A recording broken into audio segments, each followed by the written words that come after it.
Fala pessoal, eu sou o Samir e esse é mais um Explicação contando a história do Brasil. Então, desde o começo, a gente tem acompanhado todos os passos de toda essa trajetória da colonização que hoje vem a ser o nosso país, Brasil. Mas hoje chegou o momento da gente falar de um assunto extremamente importante. Na verdade, foi um episódio que aconteceu na nossa história e que trouxe profundas consequências, principalmente para a colonização que estava acontecendo aqui no Brasil. Então, se você quer aprender um pouco mais sobre as invasões holandesas no Brasil, vem comigo.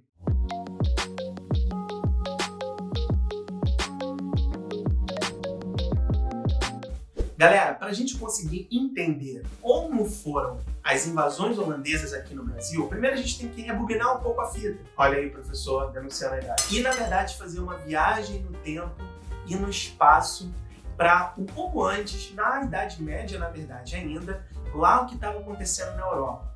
Então, vocês sabem que Portugal foi o primeiro país a se unificar. A gente falou isso lá na primeira aula que vai estar aqui no card. E falando sobre isso, na verdade, Portugal já era um país unificado, e isso também foi o que contribuiu para a expansão marítima de Portugal.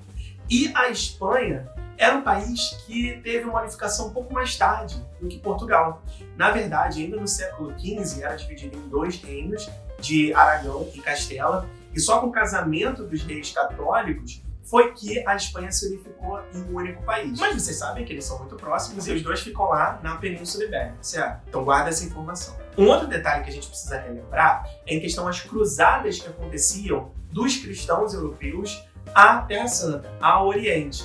Então, a gente teve várias cruzadas ao longo da história, mas uma delas específica, que aconteceu lá no século XVI, foi justamente dos portugueses para o Marrocos. Mas por que o Marrocos? Primeiro, porque havia uma região lá, a região de Ceuta, que era dos ibéricos, na verdade era uma região espanhola, tinha portos portugueses lá, então era uma região que era caminho para o comércio com o Oriente, sendo que os árabes eles já tinham dominado todo o norte da Europa, menos essa parte. Então, com esse medo dos árabes tomarem a região do Marrocos também, o rei de Portugal, Dom Sebastião, faz essa intervenção no Marrocos para poder garantir o domínio português lá naquela região. E também a gente não pode esquecer da questão religiosa, que tanto Portugal quanto Espanha eram países extremamente católicos e eles tinham esse medo da expansão do islamismo. Então o próprio rei de Portugal, Dom Sebastião, vai ao Marrocos para a batalha de Alcácer Quibir. E nessa batalha acontece uma coisa. Dom Sebastião desaparece. Ele some sem deixar vestígio nenhum. Obviamente, né, a gente sabe que a probabilidade dele ter morrido em batalha é muito alta, mas a questão é que os portugueses não sabiam.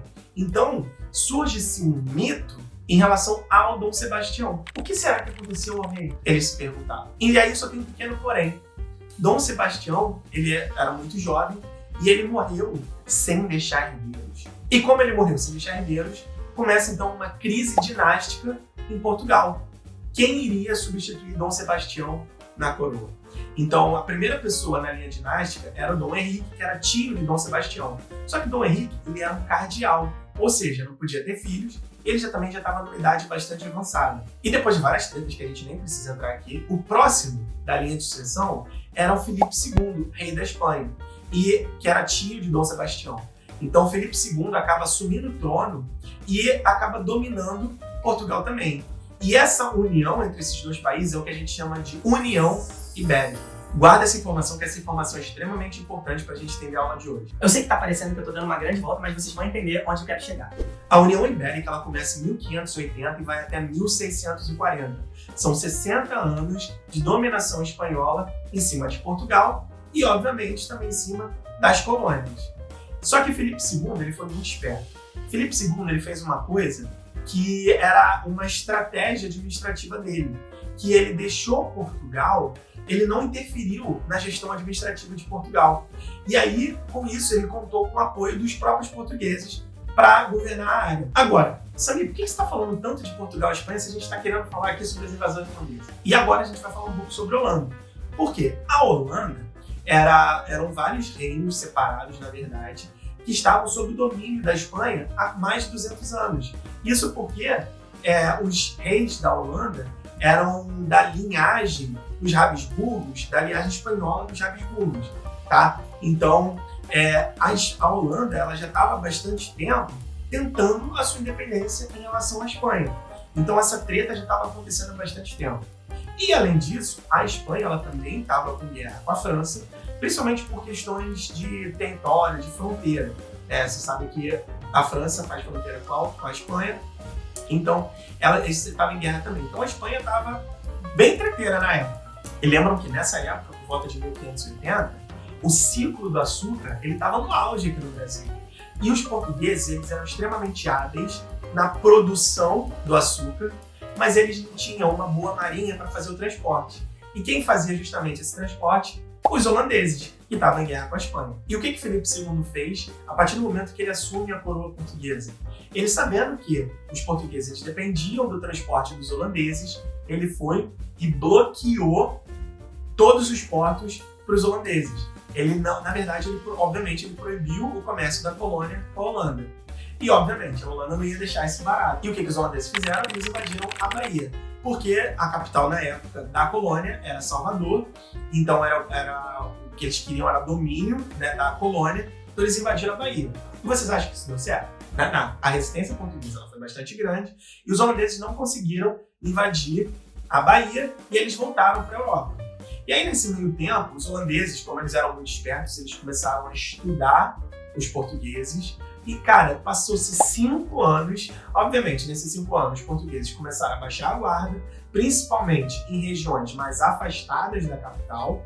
Então, os holandeses eles estavam estudando as resistências portuguesas, até que, 5 anos depois, em 1630, eles invadem Pernambuco, que era a maior capitania na época, né? A capitania com maior sucesso na época na exploração do açúcar. E dessa vez, os holandeses conseguiram, eles foram bem sucedidos. Eles começaram por Olinda e depois eles foram conquistando vários territórios para aquela região de Recife, Pernambuco e etc. Essas guerras de conquista elas duraram 7 anos, na verdade. Então, elas foram durando até 1900, elas foram durando até 1637 e que foi quando chegou Maurício de Nassau, que era um holandês, que veio administrar e botar ordem nessa bagaça. Só que Maurício de Nassau era um excelente administrador. E ele toma várias medidas administrativas, político-administrativas, para organizar a dominação holandesa em Pernambuco. Então, algumas das medidas de Maurício de Nassau, por exemplo, ele resolve a crise de abastecimento, aumentando a produção de mandioca. A Holanda era um país bastante protestante. E Maurício de Nassau ele era calvinista.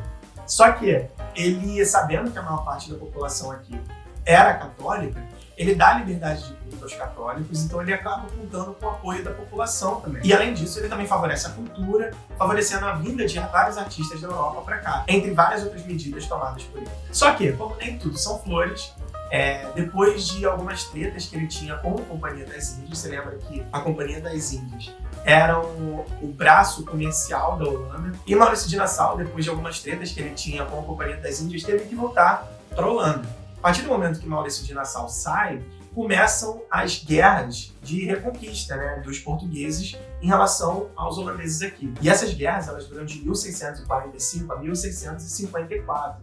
E lembram que eu falei lá no começo da aula que a União Ibérica ela dura de 1580 a 1640.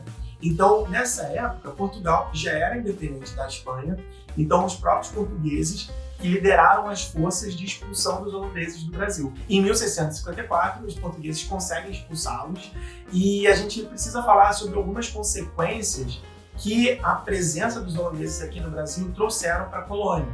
Então, a primeira consequência foi o seguinte: lembra que eu falei para vocês, os portugueses eles eram experientes na produção do açúcar, enquanto os holandeses eles tinham a experiência no comércio, no transporte do açúcar lá para a Europa.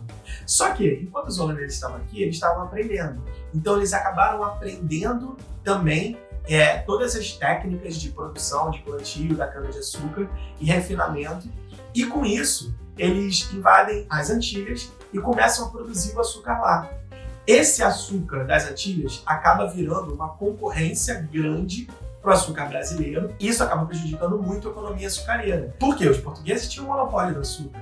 Agora não tem mais, agora eles têm concorrência.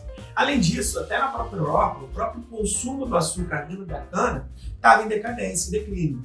Então, essa segunda metade do século XVII entre 1650 e 1700, a gente acaba vendo uma queda bizarra do comércio do açúcar. Então a gente teve que começar a procurar outras fontes de riqueza para gerar riqueza lá para Portugal. E vai ser justamente o link que a gente vai fazer para a nossa próxima aula da semana que vem, beleza? Então, galera, se vocês curtiram, se vocês têm curtido todas essas aulas, esses vídeos de história, não deixem de se inscrever aqui no canal para continuarem acompanhando todas as aulas que a gente vai postando. Além disso, também não deixa de clicar aqui no sininho para vocês receberem a notificação sempre que tiver uma aula nova, porque aí sim vocês conseguem ir acompanhando junto comigo essa evolução do nosso país. Então, galera, obrigado por estarem aqui comigo, obrigado por estarem acompanhando aqui o canal. Vejo vocês na semana que vem. Beijos!